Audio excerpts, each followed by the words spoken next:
Scientists are warning about the degradation of healthy soils across the world, estimating 40% has already been damaged through agriculture, deforestation and the overuse of chemicals. A new global think tank says 90% of the planet's soils could be degraded by 2050 unless urgent action is taken. ABC rural reporter David Claughton is with me now in the studio. Welcome, David. How bad could it get? Well, it could get to 90% by 2050, according to estimates. It's a bit hard to really calculate this because some places like Africa, there's not good data, but they think maybe 65% of the arable land there is already degraded. In Australia, we're maybe doing better than other places. In the US, they think maybe 40%. They've done a lot of the groundwork on that. But this is a serious problem because it can really affect food production and the environment.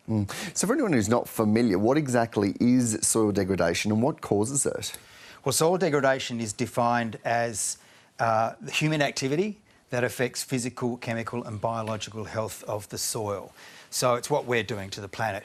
So that's triggered by, a massive human population on the planet and urban development. But also agriculture does play a big part in this because about 2/3 of the land and the water, certainly in Australia, but pretty much across the world, is dedicated to agriculture and food production. So when we clear land to produce crops or run livestock, if we got monocrops rather than a diversity of things growing. Monocrops being one singular crop. Like a large amount of wheat, for example, and not much else, or a large amount of cotton. Or if we have introduced species like we do in Australia, like the cattle and sheep, they're all introduced.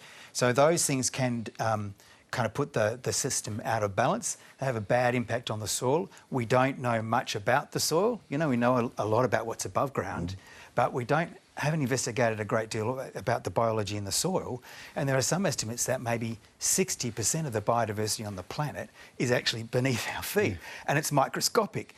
So it's actually, it's something we don't know a lot about, but it could be as big a problem as climate change, as environmental degradation generally. So given the layering and the complexity that you've just detailed some of it, what can we do about it?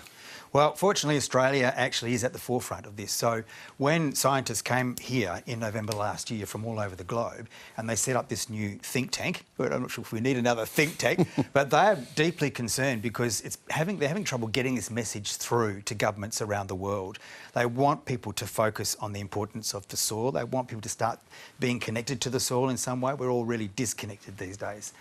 And they want governments to take action. So I think they'd be super happy if we had like a Ministry of Soil, or a Minister of Soil. In Australia, we do have like a national plan.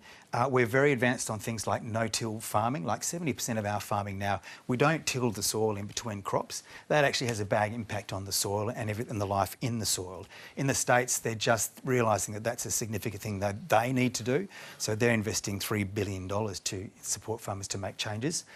They want to see cover cropping. So in between that big crop of wheat, and the next crop in the summertime, plant something else that will cover the ground. Because you remember in the Black Summer fires, we had these massive dust storms. When the land was bare from the drought, the topsoil just blows away. So cover croppings are seen as being really important. And we're the home of things like permaculture. We're the place that has the greatest production of organics in the world. And not just no-till farming, but we've got a huge movement with regenerative agriculture now, which is figuring out ways of farming that really help to regenerate the soil. So we're very well placed, but the world needs to get on board and we need to coordinate things globally.